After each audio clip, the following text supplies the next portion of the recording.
નમસ્કાર દર્શક મિત્રો, આજના સમયના હિસાબે અલગ અલગ બીમારીઓ આપણા ઘરમાં પ્રવેશી ચૂકી છે અને આપણે જે આજે મિત્રને મળવા માટે આવ્યા છે એમને પણ કંઈક તો બીમારી હતી. શું બીમારી હતી, એ સાજી કેવી રીતના થઈ, એ આપણે એમના પરિચય સાથે જ જાણીશું. તો સૌપ્રથમ તમારો પરિચય આપજો. શું નામ છે તમારું? અલ્પેશભાઈ. અલ્પેશભાઈ. પૂરું નામ? અલ્પેશભાઈ જસવંતભાઈ પટેલ. અને તમારું ગામ?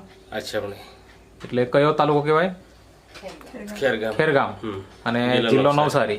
હા, મને જણાવો કે શું તમને તકલીફ શું હતી? પથરીની બીમારી. અચ્છા, અને તમને કેવી રીતના ખબર પડી કે પથરીની બીમારી છે એમ? સોનોગ્રાફી કરીને એકવાર ઓપરેશન કરેલું. ઓકે, એટલે જ્યારે આ મતલબ કેટલા વર્ષ જૂની પથરી? 5 વર્ષ.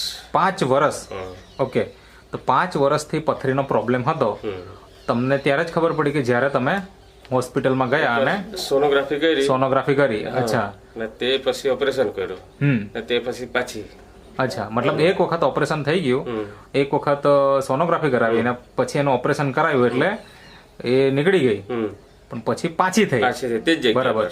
મને જણાવો કે જ્યારે પથરીનો દુખાવો શરૂઆતમાં થતો તો કેવી રીતના તમને ખબર પડી કે મતલબ શું શું થતું એ થોડીક વાત કરો. પથરીના દુખાવામાં દુખાવો થાય. અચ્છા, પેડામાં દુખે, કમરમાં દુખાવો થાય. અચ્છા, ઓડકાર આવે. અચ્છા, અને પેશાબ કરો ત્યારે કઈ તકલીફ થાય? ત્યારે કઈ નહીં, પણ મતલબ હું આપણે ભૂખા પડીને હોય ને ત્યારે ઓડકા આવે ને વોમિટ થવાનું કરે. અચ્છા, અને કેળમાં દુખાવો થાય. હવે જ્યારે તમને આવું શરૂઆત થઈ તો ત્યારે તમે સીધું હોસ્પિટલમાં જ ગયા, દવાખાને જ ગયા કે પછી કઈ દેશી ઉપચાર કરાવ્યા કે કેવું? દવાખાને. સીધા દવાખાને જ ગયા. બરાબર. એટલે સોનોગ્રાફી કરીને કેટલા સમયમાં તમને મતલબ આ સમયગાળો કેટલો હશે દુખાવો થયો અને હોસ્પિટલમાં ક્યારે ગયા? એટલે પહેલા ઓપરેશન પહેલા.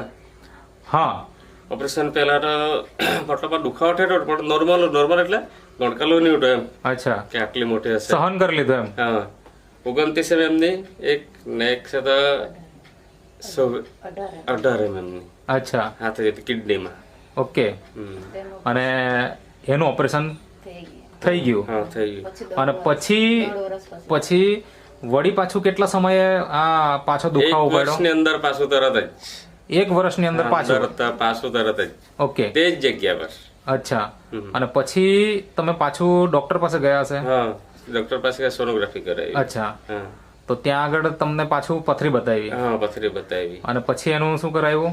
કઈ નહીં, આ આપણે તમારી દવા. અચ્છા, મતલબ જે નેટસપ કંપનીની આ જે પ્રોડક્ટ છે આ કોઈ પથરી માટેની દવા નથી. આમ આ નેચરામોર એક્ટિવ, આ ન્યુટ્રી લીવર અને ઇઝી ડેટોક્સ આ તમે વાપરી, બરાબર ને? કઈ રીતના વાપરી? સવાર સાંજ 2 ટાઈમ કે કેવી રીતે? ભૂખ્યા ટાઈમે જમવા પહેલા 1 ટાઈમ પહેલા 1 કલાક પહેલા. ઓકે, 1 કલાક પહેલા. કોની પાસેથી લીધી તમે? શીતલબેન.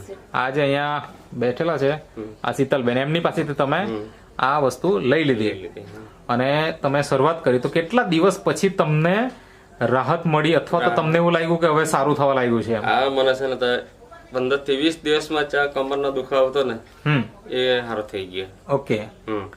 અને જે પથરી તમને ક્યારે એવું ખબર પડી કે એકદમ સારી થઈ ગઈ એમ? એ છે તો 3 મહિનાની અંદર મતલબ કેટલું હતું શીતલબેન, પણ આ મને રિઝલ્ટ બહુ જલ્દી મળી ગયું. અચ્છા, કેટલા સમયમાં? હા, લગભગ 2 મહિના જેવા થયા ને, 3જા મહિના શરૂઆત થઈ ને. અચ્છા, એટલે બધું કમ્પ્લીટ થવા જ લાગ્યું એમ. ઓકે. હા, તો અત્યારે હાલમાં પથરી નથી એમ? હા, કઈ નહીં, બધું નોર્મલ, કઈ હોય નહીં એમ. અચ્છા, તો એ એકદમ પડી ગઈ એવું તમને ડાયરેક્ટ ખબર પડી કે કેવું? સોનોગ્રાફી કરી લે ને મેં. પાછી સોનોગ્રાફી કરી? સોનોગ્રાફી કરી લે. ઓકે, મતલબ કે એક વખત તમે જ્યારે પ્રોબ્લેમ હતો ત્યારે પણ સોનોગ્રાફી કરાવી અને જ્યારે હવે પ્રોબ્લેમ દૂર થઈ ગયો ત્યારે પણ તમે સોનોગ્રાફી કરી. તો આજે કેટલા 5 મહિના કીધું ને તમે? કેટલા સમયથી આ પ્રોબ્લેમ હતો? 5 વર્ષથી? 5 વર્ષથી. તો 5 વર્ષથી પ્રોબ્લેમ એટલે તો ઘણો મોટો પ્રોબ્લેમ કહેવાય. તો આ જે નેટસપ કંપનીની જે પ્રોડક્ટ છે એ અત્યારે કેટલા મહિનાથી તમે વાપરો છો? આમ અત્યારે છે ને 3 મહિના થઈ ગયા. 3 મહિના થઈ ગયા. અચ્છા, અને રિપોર્ટ હમણાં કઢાવ્યો કેટલા દિવસ થયા અંદાજે? 9મા મહિનામાં આપણે જોયું, જે મેં તારીખ જોઈ એમાં રિપોર્ટ. હા, એટલે અત્યારે મતલબ દવા પૂરી થઈ તે પછી અમે રિપોર્ટ કરલો. ઓકે, એટલે અત્યારે કદાચ મહિનો જેવો થયો હશે રિપોર્ટ કાઢવાનો, બરાબર ને? હા. અચ્છા, તમને કઈક ડોક્ટરનો અનુભવ જ્યારે આ પથરી તમને બતાવી તો ત્યારે શું કહેતા હતા ડોક્ટર્સ? કઈ નહીં, પિત્તાશયનું જે ઓપરેશન કરે હા તે કાઢીને 1.5 લાખમાં પડે એમ કે અચ્છા પિત્તાશય. ઓકે પણ આ દવા લીધી ત્યારે પિત્તાશય ને બધું એ કમ્પ્લીટ હવે પાછળ સોનોગ્રાફી કરીને તો નહીં બતાવે એમ. ઓકે પિત્તાશય ની પથરી બતાવી જ નહીં હવે એમ. બાકી શક્યતા જ નથી એમ કહેતા હતા શક્યતા જ નથી એમ. ઓપરેશન કરવા છે કાઢી નાખવું પડે એમ. એમ કે બરાબર છે હા તો આજે અહીંયા બી રિઝલ્ટ મળી ગયું એ વસ્તુનું મળી. સરસ હમ.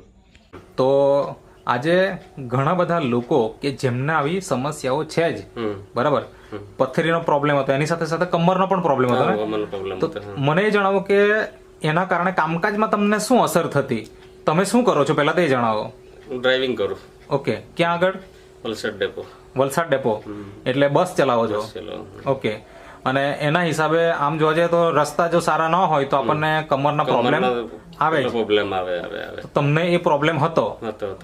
તો હવે આ જયારે વાપર્યું 3 મહિના તો અત્યારે તમે જયારે બસ અત્યારે ચલાવો છો ને બસ ચલો તો ત્યારે અને અત્યારમાં બેમાં શું ફેરફાર દેખાય ફેર તમને પડે. આ દવા લીધી ત્યાંથી એકદમ ફેર પડે. કોઈ પ્રોબ્લેમ જ નહીં મળે અમારે. એવો કઈ મતલબ ગમે એટલું ડ્રાઇવિંગ કરીએ પણ કઈ વાંધો નહીં આવે. નહીં, થાક લાગે જ નહીં હવે. અચ્છા એમ પ્રોબ્લેમ નીકળી ગયો. બરાબર તો ખૂબ સારું રિઝલ્ટ મળ્યું છે તો